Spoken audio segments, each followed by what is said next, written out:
단백질 충분히 먹고 계신가요? 많은 분들이 단백질은 젊은 사람들의 이야기라고 생각하십니다. 하지만 60세 이상 어르신 10분 중 7분은 단백질 부족 상태라는 사실 알고 계셨나요? 이로 인해 단순한 피로가 아니라 계단을 오를 때 숨이 차고 아침에 일어나면 몸이 무겁고 기억력까지 흐려지는 현상이 나타납니다. 아침에 눈을 떴을 때 몸이 무겁고 개운하지 않으신가요? 예전에는 거뜬히 올라가던 계단이 점점 버거워지진 않으신가요? 혹시 그 원인을 단순히 나이 때문이라고 여기고 넘기고 계시진 않습니까? 안녕하세요. 저는 57년간 진료를 해온 의사 이도현입니다. 그동안 수많은 중장년층 환자분들을 진료하며 공통된 이야기를 들었습니다. 나이가 들어서 그렇겠지요 하는 말이었습니다. 하지만 저는 분명히 말씀드립니다. 그 나이 탓이라고 넘겼던 증상들, 그중 상당수는 단백질 부족에서 시작된 것이었습니다.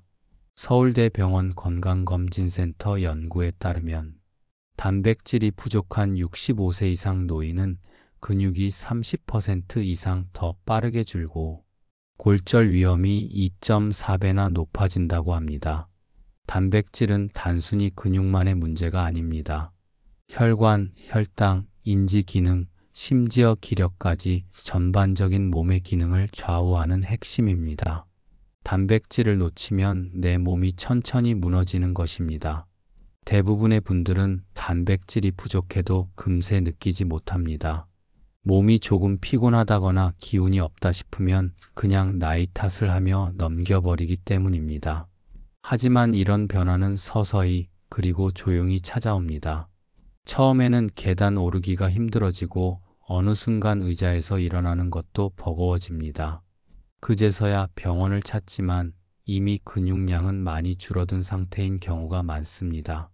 진료실에 오시는 어르신들이 흔히 하시는 말씀이 있습니다. 예전에는 안 그랬는데 요즘 따라 몸이 무겁고 자꾸 눕고 싶어진다고요. 이건 결코 단순한 노화의 문제가 아닙니다. 우리 몸이 보내는 경고일 수 있습니다. 그래서 지금 이 영상을 보고 계신 이 순간이 중요합니다. 내 몸의 이상 신호를 무시하지 마시고 단백질의 중요성을 꼭 기억하시기 바랍니다. 이번 시간에는 단백질이 우리 몸에 어떤 영향을 주는지 실제 환자 사례와 함께 살펴보고 연구로 입증된 단백질 섭취 방법까지 단계별로 알려드릴 예정입니다. 그리고 영상 마지막에는 단백질의 효과를 2배로 끌어올리는 건강 루틴도 함께 소개해 드릴 겁니다.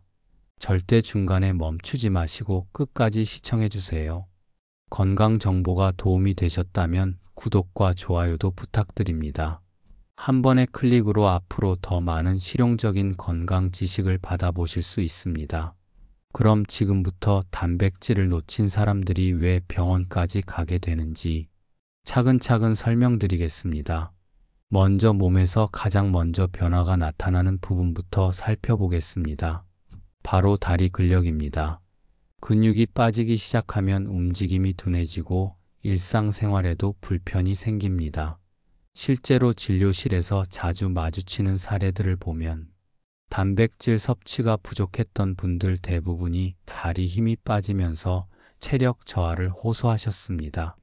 73세 강호진 어르신도 그런 경우였습니다. 73세 강호진 어르신은 혈압약을 7가지나 복용 중이셨고 지팡이 없이는 외출도 힘들 정도로 체력이 약해져 있었습니다.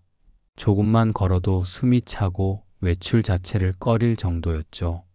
그분께 단백질 중심의 식단과 걷기 운동을 함께 권해드렸습니다.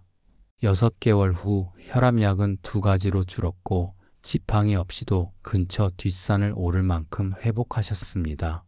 본인이 하신 말씀이 아직도 기억에 남습니다. 20년 전으로 돌아간 것 같습니다.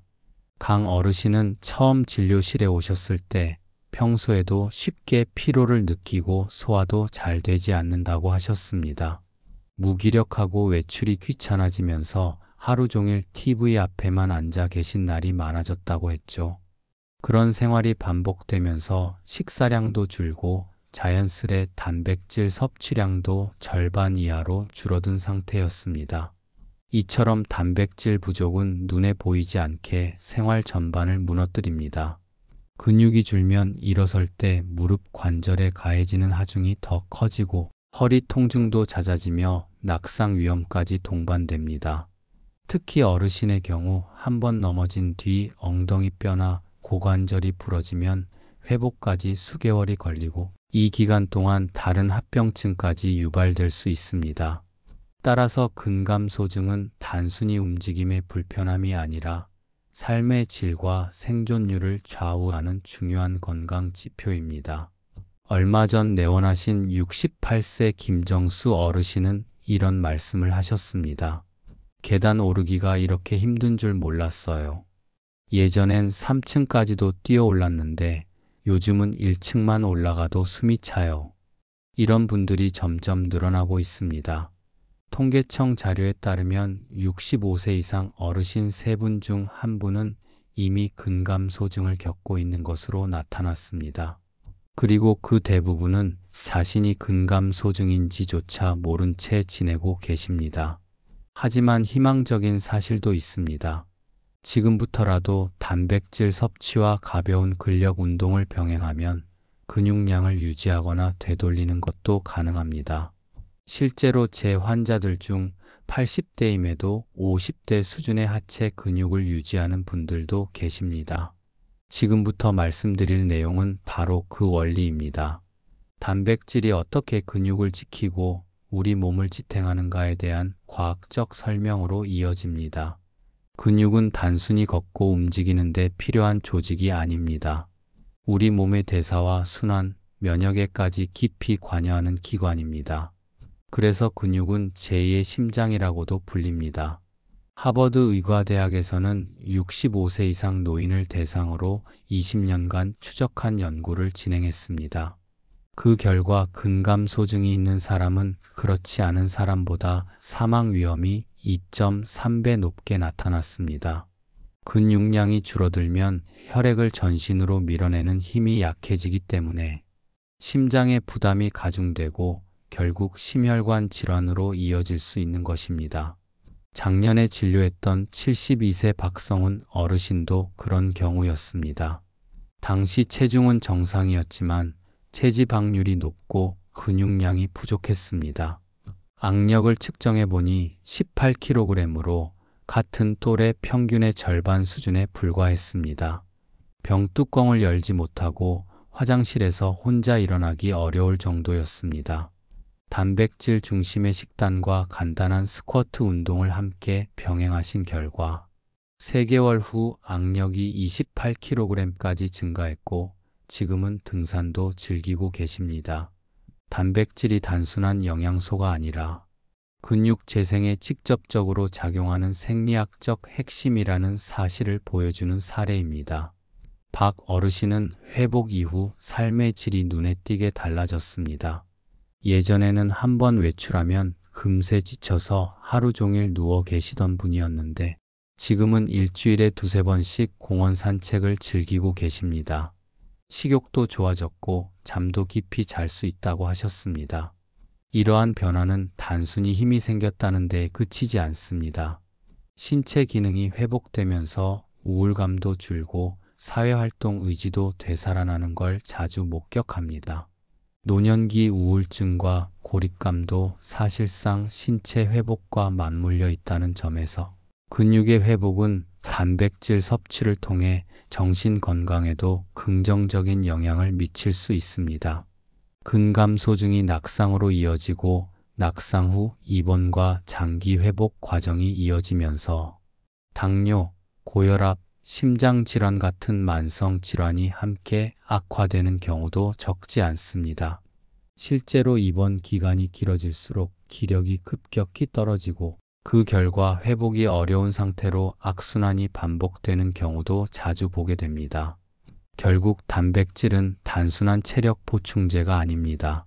근육을 지키고 심장을 보호하며 삶의 활력을 되찾는 열쇠입니다. 또한 단백질에는 혈관 확장을 돕는 아르기닌이라는 성분이 포함되어 있습니다. 이 성분은 산화질소 생성을 촉진해 혈관을 부드럽고 탄력 있게 유지해 줍니다. 결과적으로 혈압 조절에도 큰 영향을 주게 됩니다. 이처럼 단백질은 근육 건강뿐 아니라 심장과 혈관 건강까지 책임지는 핵심 요소입니다.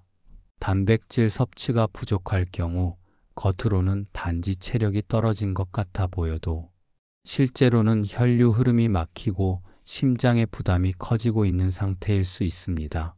지금부터는 이러한 원리를 바탕으로 단백질이 혈관 건강에 어떤 영향을 미치는지를 실제 환자 사례를 통해 자세히 살펴보겠습니다.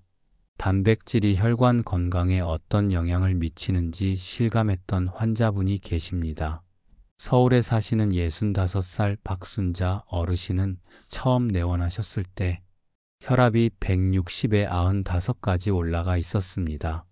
혈관 나이를 측정해 보니 실제보다 10살이나 많은 75으로 나왔고 계단 몇 칸만 올라가도 숨이 차고 가슴이 두근거리는 증상을 호소하셨습니다. 제가 권해드린 건 특별한 약이 아니라 식물성 단백질 중심의 식단이었습니다. 매일 아침 두부 반모, 점심엔 콩 요리, 저녁엔 등푸른 생선을 꾸준히 드시도록 안내해드렸습니다. 거기에 하루에 호두 2알, 아몬드 10알 정도의 견과류를 더하셨고 육류 대신 생선 위주의 단백질로 바꾸는 것만으로도 충분했습니다. 박 어르신은 식단을 바꾸기 전까지는 매일 국물 위주의 식사에 햄이나 소시지 같은 가공육을 자주 드셨습니다. 아침을 거르시는 날도 많았고 육류 위주로 단백질을 섭취하면서도 오히려 혈압은 점점 높아졌던 겁니다. 처음에는 식물성 단백질 위주의 식단이 낯설고 번거롭다고 느끼셨지만 한 달 정도 지나면서부터 속이 편하고 몸이 가벼워졌다고 말씀하셨습니다. 6달 뒤 다시 측정한 결과 혈압은 135에 80으로 안정됐고 혈관 나이도 실제 나이와 비슷한 66으로 회복되었습니다. 박 어르신 본인도 계단 오르기가 한결 편해졌고 예전보다 피로감이 크게 줄었다고 하셨습니다. 혈관 나이라는 개념은 혈관의 탄력성과 건강 상태를 수치화한 것입니다. 같은 65이라도 혈관이 젊고 탄력 있으면 실제보다 건강하게 유지되고 반대로 혈관이 딱딱해지고 좁아지면 실제 나이보다 10살 이상 더 많게 나타나기도 합니다. 박 어르신은 식단 변화 후 혈압이 안정되면서 얼굴빛도 밝아지고 예전엔 숨이 차서 피했던 버스 이용도 다시 시작하셨다고 했습니다. 조금씩 걷는 습관까지 생기면서 이전보다 삶의 만족도가 훨씬 높아졌다고 이야기하셨습니다. 단백질 섭취 하나로 생활 전반이 달라진 대표적인 사례였습니다. 여기서 중요한 건 단백질의 종류입니다. 동물성 단백질을 과하게 섭취하면 오히려 혈관에 부담을 줄 수 있기 때문에 식물성 단백질을 기본으로 하되 생선으로 보완하는 방식이 가장 이상적입니다.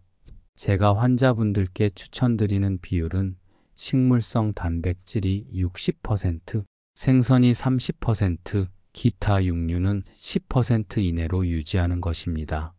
특히 식물성 단백질은 식이섬유와 항산화 성분이 풍부해 혈관 내 염증을 줄이고 혈압 조절에도 도움을 줍니다. 단백질을 잘 먹는 것만으로도 혈관을 부드럽고 유연하게 만들 수 있습니다. 이것이 바로 단백질의 또 다른 힘입니다.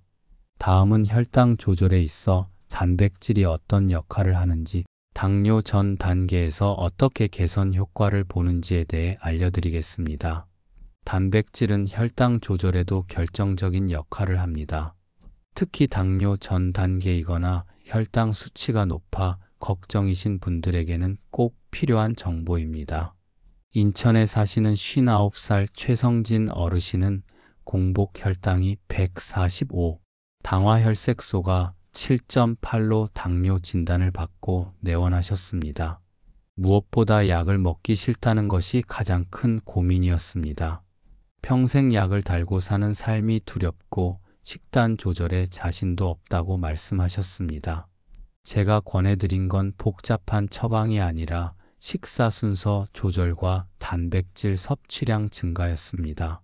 가장 먼저 채소를 충분히 섭취하고 그 다음 단백질, 마지막에 탄수화물을 드시도록 안내드렸습니다. 또한 하루 3끼 모두 손바닥 크기 정도의 단백질을 꼭 포함시키는 원칙을 지키셨습니다. 처음에는 식사 순서를 지키는 것이 익숙하지 않아 어려움을 겪으셨습니다. 오랫동안 한 그릇에 밥과 반찬을 함께 먹던 식습관을 바꾸는 데 시간이 필요했죠. 하지만 가족들과 함께 식단을 바꾸기로 결심하면서 하루하루 실천이 가능해졌습니다. 식사 전에 채소를 준비해 두고 단백질 반찬을 먼저 집는 습관이 자리 잡기 시작한 겁니다. 최 어르신은 어느 날 이런 말씀을 하셨습니다. 식후에 졸리던 증상이 사라지고 오후에도 기운이 남아있다는 게 너무 신기하다고요. 단백질 섭취를 늘린 뒤로는 단순히 혈당 수치만이 아니라 몸 전체가 가벼워진 느낌이라고 하셨습니다. 4달 후 결과는 놀라웠습니다. 공복 혈당은 115로 당화혈색소는 6.2까지 떨어졌고 약을 복용하지 않고도 조절이 가능할 정도로 안정되었습니다. 본인도 가족도 믿기 어려울 정도로 기뻐하셨습니다. 이처럼 단백질은 탄수화물 흡수를 늦춰 혈당 상승 속도를 완화시켜줍니다. 탄수화물만 단독으로 섭취하면 혈당이 급격히 오르지만 단백질을 함께 먹으면 혈당 스파이크를 막을 수 있습니다. 혈당이 급격히 오르는 것을 혈당 스파이크라고 부릅니다. 이런 급격한 상승이 반복되면 혈관벽이 손상되고 장기적으로는 당뇨 합병증 위험도 높아집니다. 단백질은 이런 혈당 스파이크를 막아주는 중요한 완충제 역할을 합니다. 무엇보다 아침 식사의 구성은 하루 혈당 흐름을 좌우합니다. 단백질을 포함한 아침을 꾸준히 실천하신 분들 대부분이 하루 종일 혈당 기복이 줄었다고 말씀하셨습니다. 이처럼 식사의 순서와 내용만 바꿔도 당뇨 예방은 생각보다 가까운 곳에 있습니다. 이제 다음은 단백질이 기억력과 뇌 건강에 어떤 영향을 미치는지 치매 예방을 위한 섭취 전략을 알려드리겠습니다. 단백질은 뇌 건강과도 깊은 관련이 있습니다. 기억력 감퇴나 치매 증상은 나이가 들어가면서 흔히 겪는 변화지만 단백질 섭취를 통해 어느 정도 예방하거나 완화할 수 있다는 연구 결과가 있습니다. 대구에 사시는 74살 한말수 어르신은 처음 진료실을 찾으셨을 때 최근 들어 자꾸 깜빡깜빡하고 며칠 전 있었던 일도 잘 기억이 나지 않는다고 말씀하셨습니다. 간단한 계산도 버거워하시고 아들 이름이 헷갈릴 때도 있다고 하셔서 인지기능 검사를 진행했습니다. 결과는 경도 인지장애였습니다. 한 어르신은 진료실에서 이런 말씀도 하셨습니다. 슈퍼에 갔다가 집으로 돌아오는 길을 잊어버려서 한참을 헤맸어요. 이런 경험이 반복되면서 본인도 크게 불안해졌고 가족들도 걱정이 많았다고 하셨습니다. 제가 권해드린 건 오메가3가 풍부한 등푸른 생선과 견과류 그리고 항산화 성분이 많은 블루베리였습니다. 매일 아침 달걀 하나와 생선 한 토막, 견과류 한 줌을 꾸준히 섭취하시도록 안내해드렸습니다. 또한 블루베리는 간식처럼 요거트에 섞어 드시며 습관화하도록 하셨습니다. 블루베리에는 뇌세포를 보호하는 안토시아닌이라는 항산화 성분이 풍부하고 오메가3 지방산은 신경 전달 기능을 도와 기억력 향상에 긍정적인 영향을 미칩니다. 이런 식품을 꾸준히 섭취하면 뇌 속 염증을 줄이고 세포 사이의 소통도 원활해집니다. 6달이 지나고 다시 검사를 했을 때 인지기능 점수가 18점에서 26점으로 개선됐습니다. 정상 범위로 회복된 것이죠. 손자 이름이 헷갈리지 않고 어제 있었던 일도 자연스럽게 떠오른다고 하셨습니다. 이런 변화는 우연이 아닙니다. 우리 뇌는 단백질로 이루어진 세포들이 모여 작동하는 기관입니다. 특히 기억을 담당하는 해마라는 부위는 새로운 세포가 계속 생성돼야 하는데 이때 반드시 단백질이 필요합니다. 또한 뇌세포는 단백질이 있어야 생성이 가능하며 특히 밤 시간대에 새로운 세포 생성이 활발해집니다. 그렇기 때문에 저녁 식사에 단백질을 포함시키는 것이 뇌 건강 관리에 있어 핵심입니다. 이처럼 단백질은 근육뿐 아니라 뇌세포를 구성하고 움직이게 하는 연료 역할을 합니다. 노년기 기억력 저하가 느껴진다면 지금부터라도 단백질 섭취를 조절해 보시기 바랍니다. 이제 다음은 단백질이 어떻게 기력 회복에 도움을 주는지 실제 피로 개선 사례를 중심으로 알려드리겠습니다. 단백질은 기력을 되찾는 데에도 중요한 역할을 합니다. 요즘 따라 쉽게 피곤해지고 오후만 되면 눈꺼풀이 무겁고 아무것도 하기 싫은 분들이라면 주목해 주시기 바랍니다. 광주에 사시는 62살 유태영 어르신은 만성 피로로 오랜 기간 고생하셨습니다. 아침에 일어나도 개운하지 않고 계단 몇 층만 올라가도 숨이 차고 지치는 날이 많았습니다. 검사 결과 단백질 섭취량이 체중 1kg당 0.6g 수준으로 권장량의 절반 수준밖에 되지 않았습니다. 이후 어르신은 처음 내원하셨을 때 오후만 되면 눕고 싶어서 아무것도 할 수 없었다고 하셨습니다. 가벼운 마트 장보기조차도 버겁게 느껴졌고 하루 일과 중 절반 이상을 소파에 앉아 보내셨습니다. 이전에는 친구들과 바둑을 두거나 가벼운 운동을 즐기셨지만 어느 순간부터는 외출 자체를 피하게 되었다고 했습니다. 제가 권해드린 건 하루 3끼 식사에 단백질을 꼭 포함시키는 것이었습니다. 아침엔 달걀 2개와 우유 1잔, 점심엔 닭가슴살이나 생선, 저녁엔 두부와 콩 요리로 구성된 식단을 실천하셨습니다. 그리고 운동 후 30분 이내에 단백질을 보충하도록 특별히 안내드렸습니다. 2달 후 유 어르신은 아침에 일어나는 것이 훨씬 가볍고 오후에도 기운이 유지된다고 말씀하셨습니다. 심지어 친구들과 등산을 다녀오고도 피곤하지 않을 만큼 체력이 회복되었다고 하셨습니다.